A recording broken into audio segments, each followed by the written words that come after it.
बिस्मिल्लाहिर्रहमानिर्रहीम। अस्सलामुअलैकुम नाज़रीन कराम, नई वीडियो में आपको खुश आमदीद कहते हैं।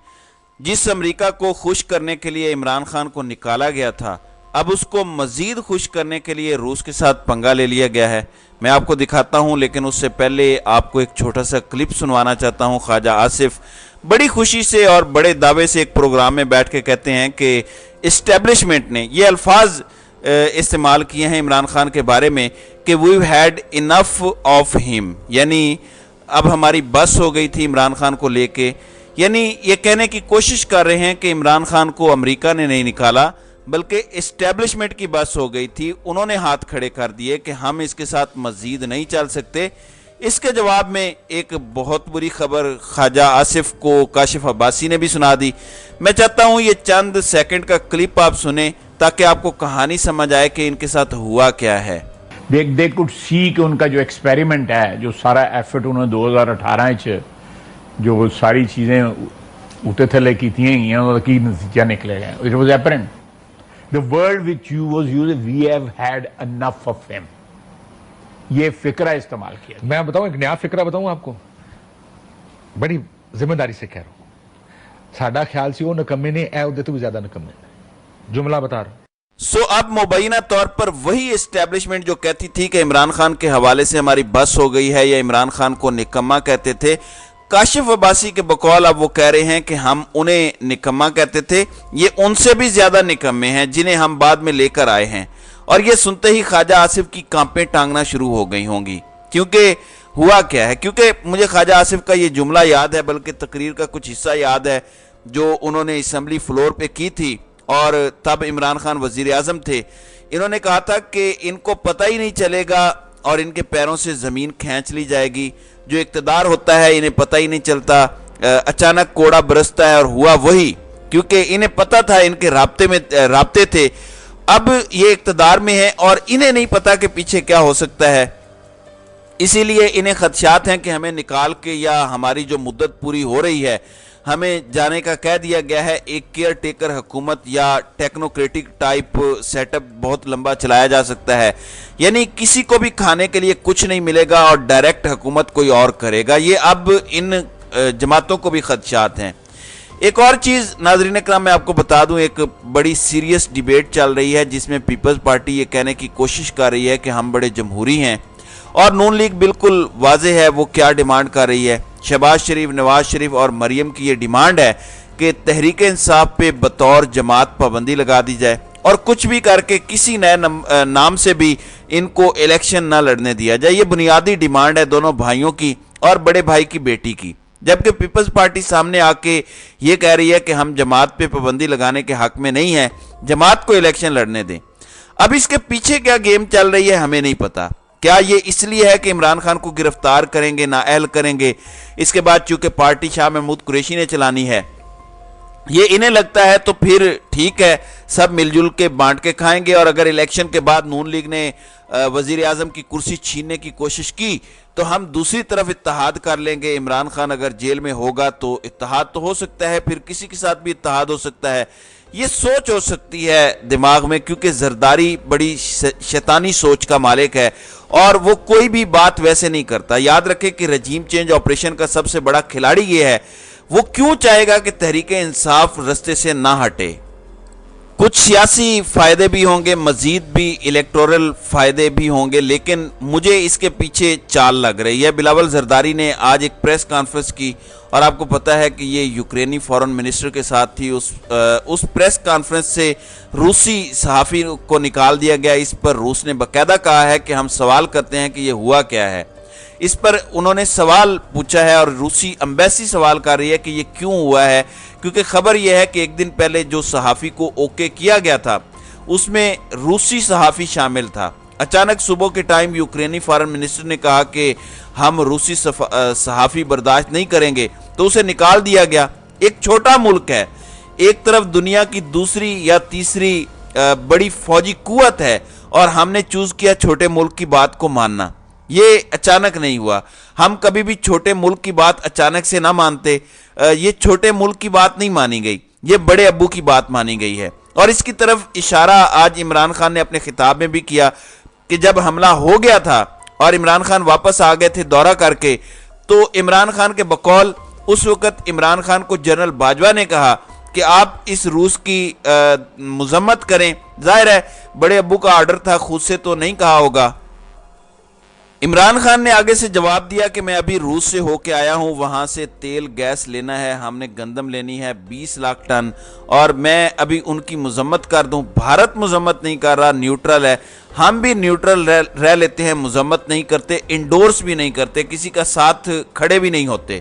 اگلے ہی دن ایک پریس کانفرنس ہوتی ہے اور وہاں جا کے حکومت کے بیانیے کے برعکس اور پالیسی کے خلاف جنرل باجوہ بیان دے جاتے ہیں کہ ہم روس کے اس عمل کو کسی طرح بھی کنڈون نہیں کر سکتے, یعنی مذمت کر دی بیسیکلی, اور تعریف بھی کر دی کہ ہمیں ہمت ملی ہے کہ ایک چھوٹے ملک نے بڑے ملک سے ٹاکرا لے لیا ہے, ہمیں بھی اس سے بڑا حوصلہ ملا ہے کہ چھوٹے ملک بڑے ملکوں سے ٹکر لے سکتے ہیں. وہاں بھی بڑے ابو کو خوش کیا گیا, اور آج بھی روسی صحافی کو نکال کے بڑے ابو کو خوش کیا گیا. اس پر روس خوش نہیں ہے. دن ہمیشہ ناظرین اکرام ایک جیسے نہیں رہتے, یہ میری بات یاد رکھیے گا. جس دن یہ جنگ ختم ہوگی پاکستان کو پھر سے انہوں نے چھوڑنا ہے بے یار و مددگار. اس دن پاکستان پر سینکشنز بھی لگیں گی جو انہوں نے انسانی حقوق کی خلاف ورزیاں کی ہیں. مارک مائی ورڈ, انہوں نے 90 کی دہائی میں بھی ہمارے ساتھ یہی کچھ کیا تھا. جب خود یہ نکل گئے افغانستان سے, ہم پہ سینکشنز لگا دیں. جیسے ہی افغان جنگ یہ ہارنا شروع ہوئے, ہم پہ دھمکی دباؤ اور اس کے بعد پھر سینکشنز لگنا شروع ہوئی. ایڈ بھی بند ہو گئی, ٹریننگ پروگرام بھی بند کر دیا گیا, وغیرہ وغیرہ. تو ہر جنگ کے اختتام پہ پاکستان پر سینکشنز لگتی ہیں. یہ جنگ بہت جلدی ختم ہو جائے گی, یہ جنگ عالمی جنگ نہیں بننے والی. اس کے بعد آپ کی عقل ٹھکانے آ جائے گی. میں آپ کو امریکہ کے حالات بھی بتا دوں, بائیڈن واپس نہیں آنے والا. دیکھیں آپ لوگوں نے غلطی یہ کر دی کہ آپ نے یہ فیصلہ کر لیا خود سے کہ اب بائیڈن ہی اگلی دفعہ جیتے گا. جو کارکردگی بائیڈن نے دکھائی ہے اور جو گراؤنڈ پر اس کی حرکتیں نظر آ رہی ہیں, اب جو ہنٹر بائیڈن کی سٹوری آ گئی ہے, میرا یقین کریں کہ وہ واپس نہیں آنے والا. بے شک امریکہ کی اسٹیبلشمنٹ جتنا مرضی زور لگا دے, آپ نے پلان بی کیا رکھا ہوا ہے. ابھی تو آپ کو پورا سپورٹ مل رہا ہے, لیکن یہ ہمیشہ نہیں ملے گا. یاد رکھیں, حکومت بدلے گی, پالیسی بدلے گی. ساری چیزوں پر ذرا غور کریں, سوچ سمجھ کے آگے چلیں. اتنے برے تعلقات نہیں تھے عمران خان کے ٹرمپ کے ساتھ. اول تو یہ کوشش کریں گے اسے روکنے کی, لیکن وہ واپس آ جاتا ہے تو حسین حقانی کی آپ کو ضرورت نہیں رہے گی, یہ یاد رکھیں. تب آپ کو عمران خان کی ضرورت پڑنے والی ہے. تو بہت کچھ سوچ سمجھ کے آگے چلیں, کیونکہ یہ آخری سال رہ گیا ہے. اگلا سال امریکہ میں بھی الیکشنز کا ہے. ابھی ہمارے الیکشنز ہوتے بھی 5-6 مہینے ہو سکتے ہیں, ہو سکتا ہے سال آپ نے ڈیلے کرنے ہوں. تو سوچ سمجھ کے فیصلے کریں. اور میں ایک اور چیز کہہ دوں آپ سے کہ زندگی موت اللہ تعالیٰ کے ہاتھ میں ہے. آپ کہتے ہیں نواز شریف کی خواہش پر عمران خان کو ہم نے جیل میں ڈالنا ہے, آپ نے ججز تیار کیے ہوئے ہیں. یہ جج دلاور ہی لے لیں, ہو سکتا ہے یہی 6 مہینے سال کی عمران خان کو جیل میں ڈال دے. اور بھی کوئی کیس ہو سکتا ہے خالی نااہلی نہ ہو, بلکہ خالی ٹرائل نہ ہو, بلکہ سزا بھی ہو. لیکن میں یہ کہنا چاہتا ہوں کہ کیا آپ یہ گارنٹی دے سکتے ہیں کہ ایک بندہ جو آلریڈی 70 ایئرز اولڈ ہے, کیونکہ نواز شریف کے معاملے میں آپ نے یہی عمران خان کو بات بتائی تھی کہ اسے کچھ ہو گیا تو یہ متھے لگ جائے گا اور ایک اور بھٹو بن جائے گا. اب اس کی ڈیٹیلز میں جانے کی تو ضرورت نہیں ہے, لیکن نواز شریف تو مقبول نہیں ہے عوام میں. پوری عوام کا یہ اتفاق ہے, اس کے اپنے سپورٹرز بھی مانتے ہیں کہ میاں چورے پر کھاندہ بھی ہے تے لاندہ بھی ہے. یعنی سب یہ کہتے ہیں عمران خان کے بارے میں. آپ 80% قوم کا کنسرن ہے, یعنی ان کا کہنا ہے کہ یہ قوم کا لیڈر ہے. اتنا مقبول کبھی بھٹو بھی نہیں ہوا, عشر اشیر بھی اس کا بھٹو مقبول نہیں ہوا. کیا آپ یہ رسک لینے کو تیار ہیں کہ آپ ایک جعلی کیس میں پہلے اسے جیل میں ڈالیں اور خدا نہ خواستہ کسی بھی وجہ سے خود نہ بھی مارا جائے, زہر نہ دیا جائے, اس کی جان چلی جائے, اس کا جو فال آؤٹ ہوگا آپ نے سوچا ہے؟ کیا وار گیمنگ کر لی ہے ہر چیز کی؟ کیونکہ لوگوں کو دبا کے باہر آنے سے روکا جا سکتا ہے کچھ عرصے کے لیے, لیکن لوگوں کے اندر جو نفرت کا لاوا ابل رہا ہے اس کا کیا کیا جائے گا؟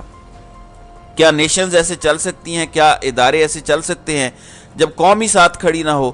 किसी सूरत अवाम इन ख़ानदानों को कबूल करने को तैयार नहीं है। ये आपको भी अपने दिमाग में बात डालनी पड़ेगी। जितनी जल्दी आपको ये समझ आ जाए उतना ही इस कौम के लिए बेहतर होगा। इमरान खान पर सुर्ख लकीर वाहिद इस वजह से लगी है क्योंकि अमेरिका ने लगाई है। आज अमेरिका से सुर्ख लकीर हट जाए, यहाँ से लोकल सुर्ख लकीर भी हट जाएगी। जो लोग अब ये कहने पर मजबूर हो गए हैं कि हम इन्हें निकम्मा समझते थे, ये जो आए हैं या जिन्हें हम लाए हैं ये उनसे भी ज्यादा निकम्मे निकले हैं। तो क्या इन पर सुर्ख लकीर लगी है? नहीं लगी। तो किसी के निकम्मा होने से सुर्ख लकीर नहीं लगती, क्योंकि पाकिस्तान का नुकसान होना रेड लकीर नहीं लगाता। बड़े अब्बू जब कहते हैं तो फिर सुर्ख लकीर लगती है। ये है सारी कहानी और ये है सारी गेम। और आज इमरान खान ने साइफर मामले को थोड़ा सा और खोल दिया है। जाहिर है बहुत सारी बातें हैं जो इमरान खान ने कहा कि मुझे एक एक चीज़ याद है, जिस तरह से तसलसल से वाक़यात हुए थे। इमरान खान को सब पता है। जाहिर है जैसे जैसे वक्त गुजरेगा इमरान खान और बहुत कुछ बताते चले जाएंगे। एंड पे यही होता है कि कौमें गैरत पे ही खड़ी होती हैं, खुददारी पे खड़ी होती हैं। लेटी हुई कौम कभी तरक्की नहीं कर सकती। जो मर्जी आप कर लें, पाकिस्तान तरक्की नहीं कर सकता। और तरक्की करने में सबका फ़ायदा है। जितना मुल्क तरक्की करेगा, जितना अमीर होगा, आपको उतना खाने का मौका मिलेगा। इसी को सोच के पाकिस्तान को तरक्की करने दें और उसकी राह में रुकावट न डालें। ये मेरा मशवरा है। सोच लें, क्या गद्दार वो है जिसने एक बैरूनी हुक्म पे हुकूमत गिरा दी, या गद्दार वो है जिसने बैरूनी हुक्म को अवाम के सामने रख दिया? ये 10 साल के बच्चे से भी आप पूछ लें, वो आपको बता देगा कि गद्दार कौन है और अवाम इसका फैसला जो है वो उसको करने दें। तो नाज़रीन इकराम, आपकी इस वीडियो के हवाले से क्या राय है? आप अपनी राय का इजहार कमेंट सेक्शन में ज़रूर कीजिएगा।